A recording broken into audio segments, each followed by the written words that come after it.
video we will study about the reasons why reasons behind the nuclear policy of India. Like to every thing there is a cause and effect relationship. So we have studied in the previous video like what are the key components of Indian nuclear policy. Like we have studied about no first use against non-nuclear state. We have studied about credible minimum deterrence, civilian command and control, and deterrence against biological and chemical weapons, massive retaliation, and flexibility and strategic restraint, and all. So we have studied about it. So now we will we in this video we will study about reasons behind the nuclear policy of India.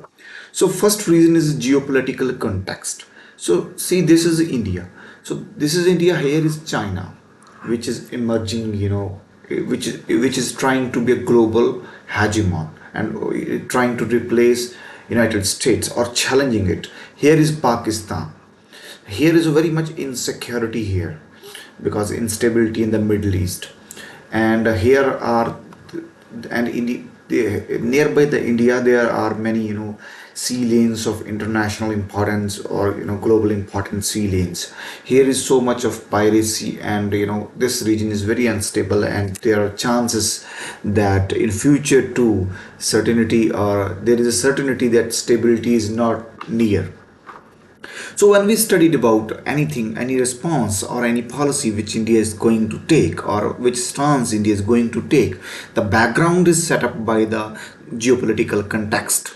So when we go into the deep inside, like after 1947, when India became independent, in 1962, India fought its first India-Sino War or India-China War. And then in 1964, China tested its nuclear weapon. In 1965, there was a India-Pakistan war. Then again 1971, India-Pakistan war again.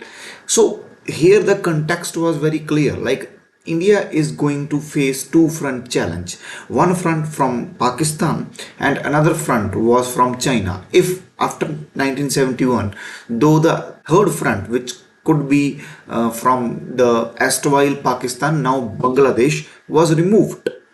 But so geopolitical context says that there was a political compulsion from China, from Pakistan, and another thing was that in international relations we see that the USSR was declining because its symptom was very clear. Though its official death was in 1990s, but it becomes symptomatic in 1970s onwards. So India was compelled domestically, it was compelled regionally, and it was compelled internationally to have its own nuclear weapons. So on that context, India in 1974, laughing Buddha, and then after post Cold War or American unilateralism, we see 1998 India become de facto a nuclear weapon state. Another was because when 1991 there was before 1991 in Cold War there was a bipolarity. On the one side there was a USSR and its satellite states, and on the another side there was US and its allies or NATO states. But to maintain strategical autonomy or to maintain its sovereignty, political, economic, and all, there was a need for weapons. And most to all these influences, nuclear weapon is the most crucial or required weapons. So India have not signed NPT, Nuclear Proliferation Treaty, CTBT, Comprehensive Test Ban Treaty, because India was here the Indian sovereignty question was very relevant. Like we see earlier, the security question was very relevant to have this posture of nuclear weapons or nuclear policy. The second point, which says that strategic and sovereignty questions come into field. The third thing was, as India is a non-violent state, and our Indian ethos or Indian way of life says that we are defensive powers. So India developed its nuclear policy like non-first use, no first use, or no use against non-nuclear state, or credible minimum deterrence. This all corresponds to India's way that India is having a defensive posture.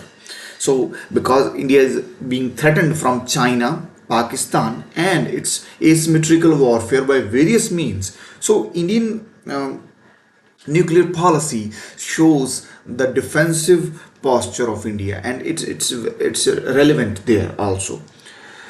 So the next thing is that India is aspiring global power, or a Vishwa Guru we say, and nuclear weapons, or it demonstrates the technology, and it becomes a very crucial component to show your might. Hard power along with soft power is very much important. Nuclear powers or nuclear weapons on the one side give us hard power. Nobody can bully us, nobody can influence us or subject us to undue influence. On the other hand, nuclear power also gives us soft power because it's a dual use technology, and when we use it for peaceful purposes, for green energy transition, for medicinal purposes, it also gives us a hegemony in the sense that it makes us strong in soft power domain. So all this to become a regional hegemon or global power aspirations, or to have a defense, a strong defense against the two and multifold front warfare, or the geopolitical context in South Asia and beyond, and India's, US's history, or global powers history, that they cannot be relied upon, all give us enough justifications to have a nuclear policy. And from this or consensus, and by applying the wisdom of ancient and medieval things, India nuclear policy was postulated. And there is a domestic consensus, bipartisan consensus on this. So these are the reasons why there was a nuclear, there was a nuclear policy of India of that sort. So in this video, we have answered what are the reasons for the nuclear policy which India has, and then next we will study about the no first use and beyond.